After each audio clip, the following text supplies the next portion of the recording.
बिस्मिल्लाहिर्रहमानिर्रहीम। अस्सलाम वालेकुम स्टूडेंट्स, उम्मीद करता हूँ आप लोग सब खैरियत से होंगे। आज हमने chapter number 7 process cost accounting का लेक्चर नंबर 2 डिस्कस कर रहे हैं, जिसमें हम आज कॉस्ट ऑफ प्रोडक्शन रिपोर्ट के बारे में डिस्कस करेंगे। सबसे पहले हम इसकी डेफिनेशन और क्या मीनिंग होता है इसको हम डिस्कस करते हैं। Cost of production report is also called process cost sheet. इसे हम प्रोसेस कॉस्ट शीट का नाम भी देते हैं, ठीक है। It is prepared at the end of costing period. ये हमेशा याद रखिएगा, जो आपका कॉस्टिंग पीरियड होता है उसके एंड पे बनाई जाती है।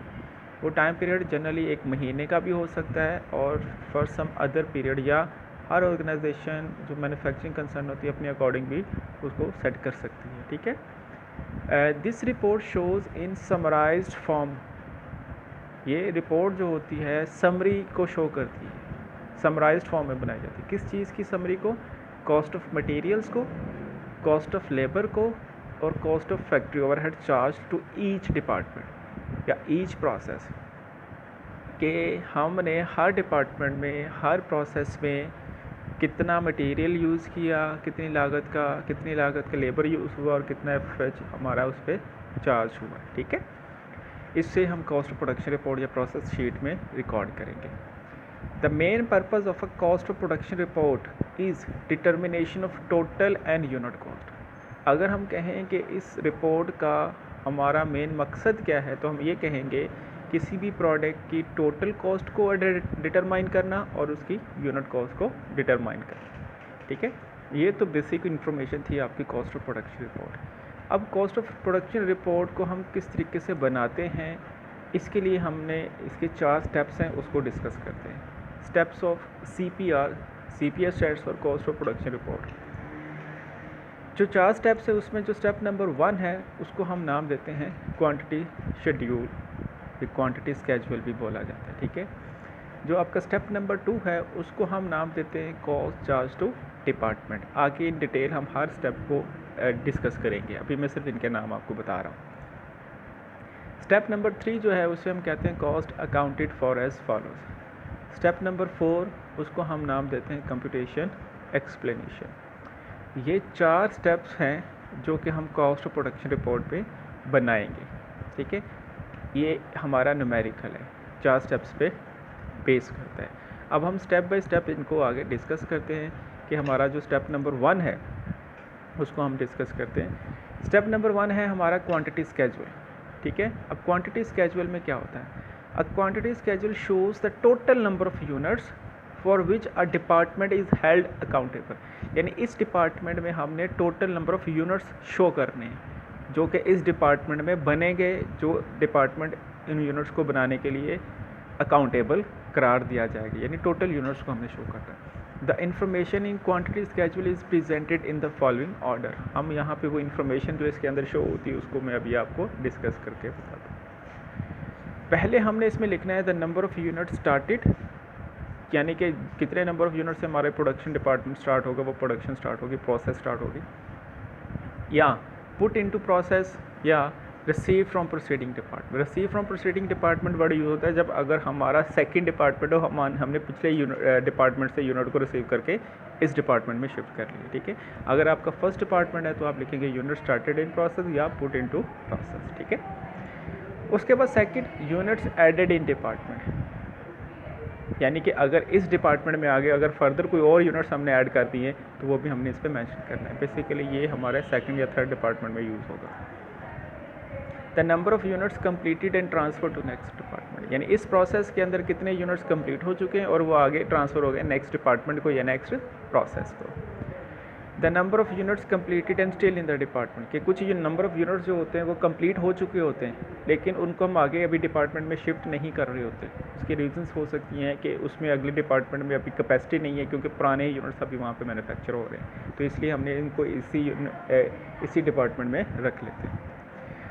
उसके बाद है number of unit still in process, वो यूनिट जो अभी भी यहाँ पर बन रहे हैं, कंप्लीट नहीं हुए, उनको हम उनकी कंप्लीशन स्टेज के साथ लिखेंगे कि कितने % बन गए हैं और कितने % अभी इनकम्प्लीट हैं, ठीक है। उसके बाद number of unit lost in process, कि कितने यूनिट्स हमारे प्रोसेस में लॉस्ट हो गए ड्यूरिंग द पीरियड जब उनको बना रहे थे, इंडिकेटिंग वेदर नॉर्मल लॉस और अब नॉर्मल लॉस, कि वो लॉस हमारा नॉर्मल लॉस था या अब नॉर्मल लॉस था। आगे हम जाके इसको फर्दर इन डिटेल सबको डिस्कस करेंगे। तो क्वांटिटी स्केजुअल में हमने बेसिकली इन चीज़ों को क्वांटिटी स्केजुअल में हमने बेसिकली जो पढ़ा है वो इन तमाम डिपार्टमेंट, इस डिपार्टमेंट में इन तमाम पॉइंट्स को हमने डिस्कस करना है, ठीक है। तो अब हम चलते हैं अपने सेकंड स्टेप की तरफ। सेकंड स्टेप जो है हमारा कॉस्ट चार्ज टू डिपार्टमेंट, ठीक है। अब हमने इस पे क्या डिस्कस करना है उसको हम पहले पढ़ लेते हैं। This part accounts for the following cost. अब देखा जाए तो पिछले डिपार्टमेंट्स में हमने यूनिट्स को डिस्कस किया, इस डिपार्टमेंट में या इस स्टेप में हमने क्या कैलकुलेट करना है, उन यूनिट्स की टोटल कॉस्ट को कैलकुलेट करना है, ठीक है। और उसमें सबसे पहले in process at the beginning of the वो कॉस्ट लेनी है जो कि स्टार्ट में थी, ठीक है। और transferred in form of proceeding department, या कुछ कॉस्ट ऐसी भी होती है जो पिछले डिपार्टमेंट की हमारे इस डिपार्टमेंट में शिफ्ट हो रही है अगर हम डिपार्टमेंट नंबर 2 में काम कर रहे हैं, ठीक है। उसके बाद है cost of direct materials, direct labour, factory overheads added by department. यहाँ पे पिछले डिपार्टमेंट की कॉस्ट आ जाएगी और यहाँ पे हमारे इस डिपार्टमेंट की जो कॉस्ट है वो हम रिकॉर्ड करेंगे। इस डिपार्टमेंट में मटेरियल कितना लगा, लेबर कितना लगा, फैक्ट्री ओवरहेड कितना लगा, ठीक है। उसके बाद आएगा if there is a normal loss of units, अगर यूनिट्स में कुछ नॉर्मल लॉस है तो unit cost receive from proceeding department, जो हमने पिछले डिपार्टमेंट से यूनिट रिसीव किए रिक्वायर्ड एडजस्टमेंट, तो फिर हमें उसमें कुछ एडजस्टमेंट करने की ज़रूरत पड़ती है, ठीक है। This adjustment for loss unit is also shown in this part, कि उस एडजस्टमेंट को हम यहाँ पे रिकॉर्ड करते हैं। वो कैसे करते हैं, किस तरह एडजस्टमेंट होगी, वो हम आगे फर्दर जब न्यूमेरिकल सॉल्व करूँगा तब आपको इन डिटेल आपको बता दूँगा, ठीक है जी। और उसके बाद है adjustment in unit cost after adding units is also made. जब हम यूनिट कॉस्ट की एडजस्टमेंट करेंगे उसकी कॉस्ट को भी या उसकी यूनिट कॉस्ट को भी यहाँ पे हम ऐड करेंगे, ठीक है। ये अभी जितनी भी चीज़ें हैं जब हम प्रैक्टिकली न्यूमेरिकल करेंगे इंशाल्लाह 1 बाय 1 आपको ज़्यादा डिटेल से और ज़्यादा अच्छे तरीके से क्लियर हो जाएंगे, ठीक है। अभी हम सिर्फ इसको फॉर्मेट डिस्कस कर रहे हैं। उसके बाद स्टेप नंबर 3 जिसे हम cost accounted for as follows कहते हैं, इसे रिकन्सिलिएशन शीट का नाम भी दिया जाता है, कॉस्ट रिकन्सिलिएशन शीट, ठीक है। इसमें जो चीज़ें हम कैलकुलेट करनी है वो हम देखते हैं। This part shows a distribution of total cost of department as shown in step number 2, कि जो हमारी स्टेप नंबर 2 में कॉस्ट चार्ज टू डिपार्टमेंट में जो कॉस्ट शो हुई थी उसको हमने अब डिस्ट्रीब्यूट करना है उनके यूनिट्स के अंदर, ठीक है। पहले स्टेप में आपने देखा होगा यूनिट्स को देखा, दूसरे में हमने देखा कॉस्ट। अब इसमें हमने क्या करना है, हर यूनिट की यूनिट कॉस्ट के साथ उसको मल्टीप्लाई करके उसकी टोटल कॉस्ट शो करनी है। The total cost for which distribution is made in this part is the same total cost presented in the step number 2। जब हम इसका टोटल करेंगे इस स्टेप का, इसकी जब टोटल कॉस्ट आएगी उसकी टोटल कॉस्ट बराबर होगी हमेशा स्टेप नंबर 2 की टोटल कॉस्ट के साथ। तो इससे ये अगर ये दोनों बराबर हो गए इसका मतलब ये रिकन्सिलिएशन हो गई कि हमारे कॉस्ट की जो कैलकुलेशन यूनिट वाइज भी और टोटल वाइज भी हमारी बिल्कुल एक्यूरेट है, कि उसमें हमारी कोई मिस्टेक्स नहीं है, ठीक है। उसके बाद हमने इसमें कैसे कैलकुलेट करनी है, चीज़ें क्या क्या शामिल होंगी। सबसे पहले होगी cost transfer to next department और टू फिनिश गुड्स। वो कॉस्ट जो कि डिपार्टमेंट को नेक्स्ट डिपार्टमेंट को ट्रांसफ़र होगी या वो कंप्लीट होकर फिनिश गुड्स डिपार्टमेंट में शिफ्ट हो चुकी हैं। कॉस्ट ऑफ वर्क कंप्लीटेड बस स्टिल इन डिपार्टमेंट, कुछ कॉस्ट ऐसी थी जो मैंने आपको कहा था कि कंप्लीट तो हो गई लेकिन अगले डिपार्टमेंट में नहीं गई, उसको भी हम यहाँ पे रिकॉर्ड कर देंगे।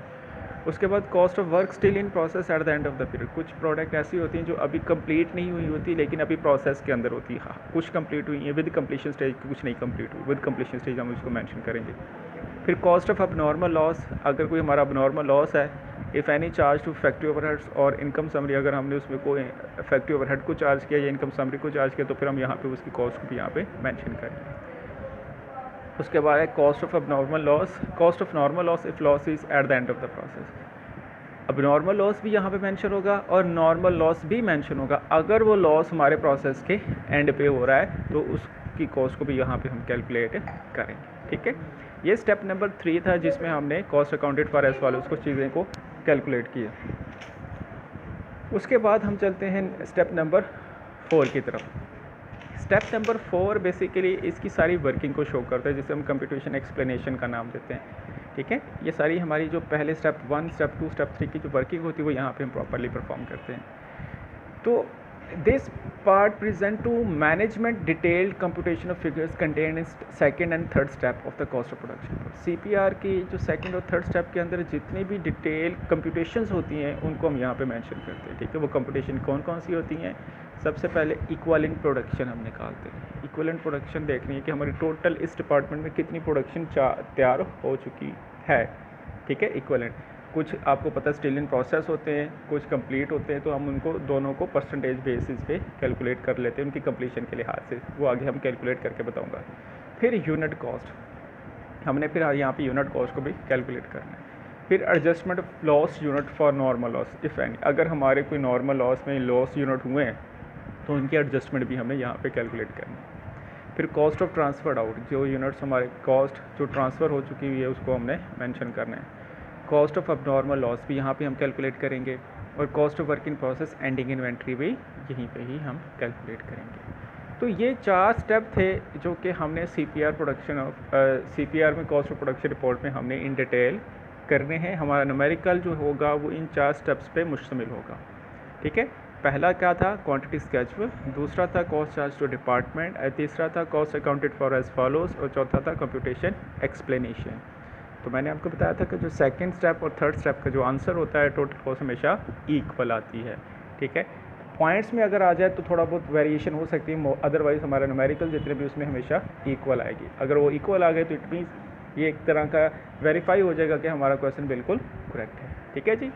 ये था जी आज का लेक्चर। उम्मीद करता हूँ आपको इस लेक्चर की समझ आई होगी। अगर आपका कोई क्वेश्चन होगा इस लेक्चर से रिलेटेड तो ज़रूर पूछिएगा।